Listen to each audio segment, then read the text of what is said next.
주진우 법률자문위원장입니다. 어제 공직선거법 판결은 누구도 예상할 수 없었던 독특한 법리를 갖다 붙였습니다. 대등 재판부는 판사 3인 중 다수결로 결론을 냅니다. 개별 판사의 편향된 성향이 결국 기괴한 법리를 억지 창조해냈다는 국민적인 비난이 터져 나옵니다. 판결문을 여러 번 읽어도 핵심 논리를 이해할 수 없었습니다. 비상식적이면 어려운 말을 늘어놓게 됩니다. 재판부가 설명 자료를 내지 않은 이유도 알겠습니다. 이상한 판결은 쉽게 설명이 안 됩니다. 이재명 봐주기 판결이라고 생각하는 이유를 말씀드리겠습니다. 첫째, 공직선거법은 후보자 보호가 아닌 국민 선택권 보장을 위한 법입니다. 객관적 사실을 확인해서 알릴 의무는 후보자에게 있습니다. 생업에 바쁜 국민들 보고 알아서 파악하라고 할 수는 없습니다. 대법원도 허위 사실은 선거인으로 하여금 후보자에 대한 판단을 그르치게 할 수 있을 정도로 구체성을 가진 것이면 충분하다고 했습니다. 또 대법원은 사용된 어휘의 통상적인 의미를 고려해야 하고 그 표현이 선거인에게 주는 전체적인 인상을 기준으로 판단하라고 했습니다.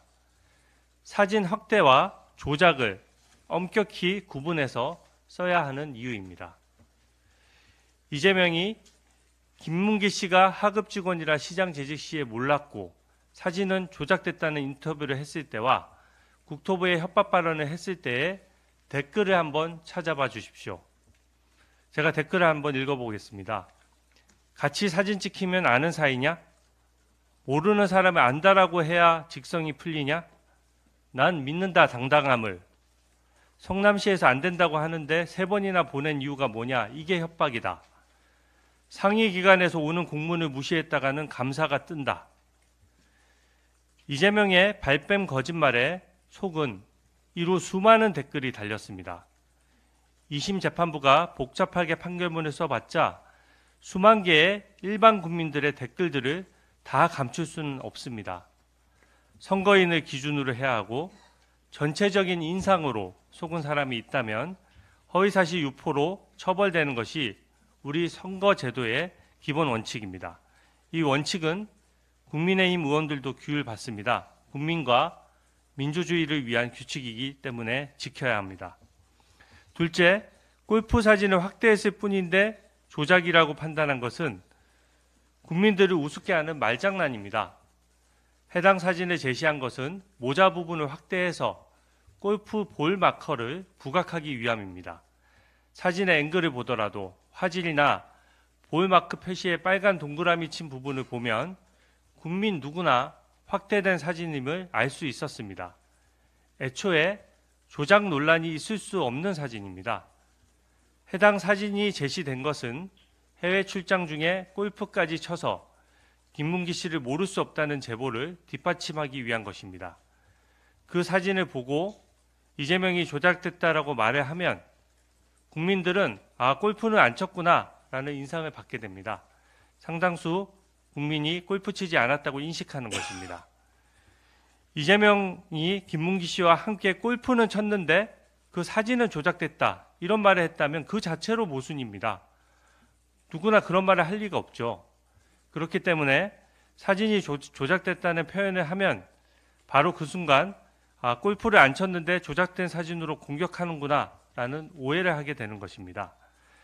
댓글과 커뮤니티를 보더라도 골프진 사진이 조작됐다는 말이 넘쳐났는데 속은 국민은 없다라는 법원의 판단을 누가 수긍할 수 있겠습니까? 마지막으로 백현동 인허가에 대한 국토부 협박 발언은 과장된 의견 표명에 불과하다라는 법원 판단은 상상도 못할 논리입니다. 그만큼 경도되었습니다.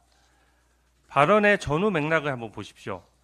국정감사의 장은 이재명이 성남시장으로서 왜 특혜성 인허가를 해줬는지를 따져서 묻는 자리였습니다. 이재명 증인에게 사실관계를 묻고 답해서 국민에게 진실을 알리는 자리이지 이재명 증인의 의견을 듣는 자리가 아닙니다. 50m 옹벽, 자연 녹지에서 4단계 용도 변경, 임대아파트 90%에서 일반 분양으로 전환한 것은 누가 봐도 특혜였습니다. 15m 법적 제한을 어겨서 준공조차 안 났습니다. 4단계 용도 변경은 전국에서 거의 유일한 사례입니다. 일반 분양으로 전환이 되면 업자는 수천억 원을 벌고 이재명 측근인 브로커 김인섭도 70억 원 이상을 챙겼습니다. 통상의 후보자였다면 이거 해명하느라 진땀을 뺐을 것입니다. 그런데 이재명은 단 한마디로 이 큰 특혜 의혹을 피했습니다. 내가 한 것이 아니다. 국토부 공무원이 직무유기로 고발하겠다는 협박을 했다. 법에 의한 강제 조항이 있다. 어쩔 수 없었다는 거짓말로 빠져나간 것입니다. 이 이재명 대표의 발언이 의견 표명에 불과했다면 왜 1심에서 2년 2개월 가까이 50명 넘는 성남시 국토부 공무원들을 전원 불러서 직무유기 고발 협박이 있었는지를 하루 종일 따져 물었습니까? 국민 앞에서 쇼한 재판이라는 지적을 받을 것입니다.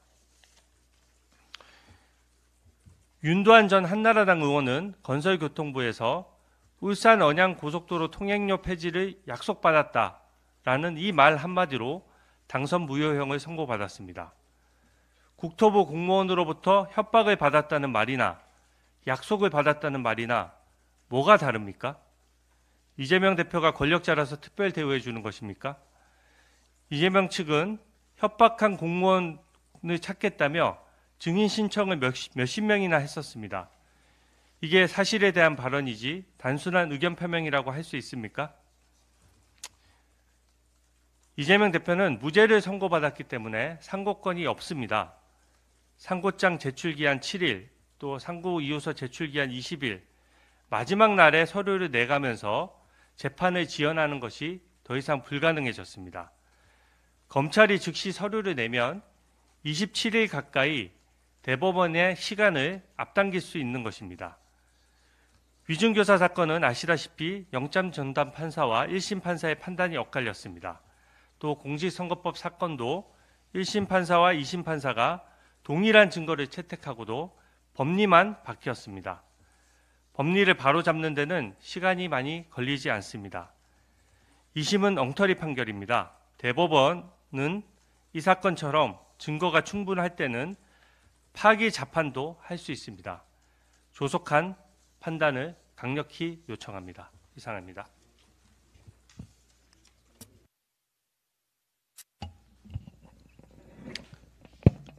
이 사법부의 권위를 존중하고 사법부 판결을 수긍하는 문화가 선진국으로 가는 길임에도 불구하고 이 사법부를 비판할 수밖에 없어서 저도 안타깝게 생각합니다. 공정하고 상식적이지 않은 판결을 내린 법관들을 보면은 최근 일련의 사건에서 전부 우리법 연구회 소속입니다. 아니면 국제인권법 연구회 소속입니다. 대통령에 대한 체포영장을 발부하면서 형소법 제110조, 111조 적용을 배제한다는 부기를 해서 발부한 서부지법 판사도 우리법 연구회 소속입니다. 그리고 최근에 한덕수 대행 탄핵 사건에서 유일하게 인용 결정을 내린 정계선 재판관도 우리법 연구회 소속입니다. 그리고 어제 내린 이재명 항소심의 주심 판사도 언론에 의하면은 우리법 연구회 내지 국제인권법 연구회 소속입니다. 어떻게 공교롭게 정치인이 관련된 이 사건에서 민주당에게 유리한 판결을 내린 사람들이 모두 우리법 연구회입니다. 우리법 연구회의 카르텔이 존재한다는 시중에 소문이 이 정도 되면은 사실로 드러났다고 보는 것이 저는 맞다고 생각을 합니다. 이러니 사법부의 판결에 대해서 믿지 않는 것입니다. 하루빨리 대법원에서 이를 바로잡아 주길 바랍니다.